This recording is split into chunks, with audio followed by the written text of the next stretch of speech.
वसा जनसेवेचा।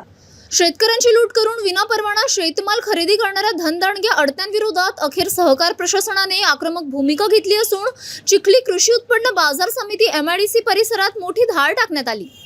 जिल्हा उपनिबंधक गीतेशचंद्र साबळे यांच्या मार्गदर्शनाखाली नुकताच नियुक्त झालेल्या सहाय्यक निबंधक तथा प्रशासन अधिकारी स्वरूपा धुमाड यांनी लेडी सिंगम स्टाईल कारवाई करत अवैध व्यवहार करणाऱ्यांचे धाबे दणाणून सोडले आहेत।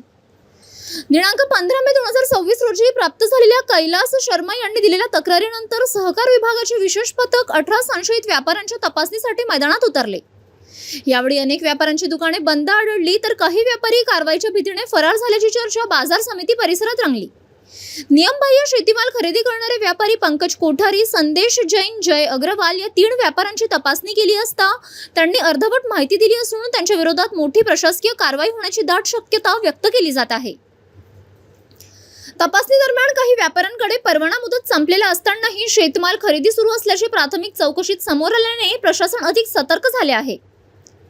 शेतकऱ्यांच्या मालाची बेकायदेशीर खरेदी करून शासन महसूल व नियमांना हरताळ फासणाऱ्यांवर आता थेट गुन्हे दाखल होण्याची शक्यता नाकारता येत नाही। दरम्यान सहकार प्रशासनाने स्पष्ट इशारा देत विनापरवाना शेतमाल खरेदी करणाऱ्यांची माहिती नागरिकांनी व शेतकऱ्यांनी थेट जिल्हा उपनिबंधक कार्यालय बुलढाणा येथे द्यावी असे आवाहन केले आहे। चिखलीतील या धडक कारवाईमुळे अवैध अडत्यांमध्ये मोठी खळबळ आली असून पुढचा नंबर कोणाचा याची चर्चा सध्या बाजार समितीत व चिखली MIDCत सुरू आहे। जितेंद्र कायस्थ, मुख्य संपादक सिटी न्यूज। कैलास शर्मा यांनी माननीय जिल्हा उपनिबंधक कार्यालय बुलढाणा येथे 15/5/2026 रोजी कार्यालयामध्ये बाजार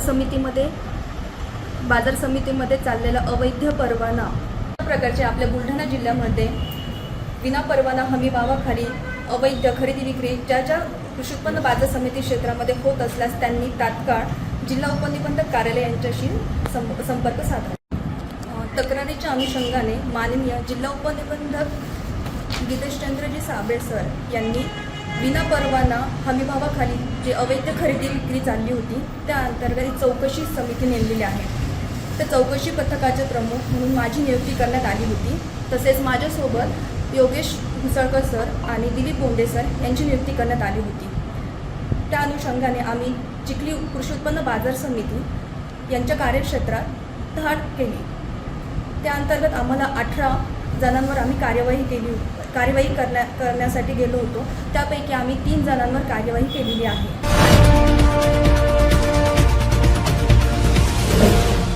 सिटी न्यूज, वसा जनसेवेचा।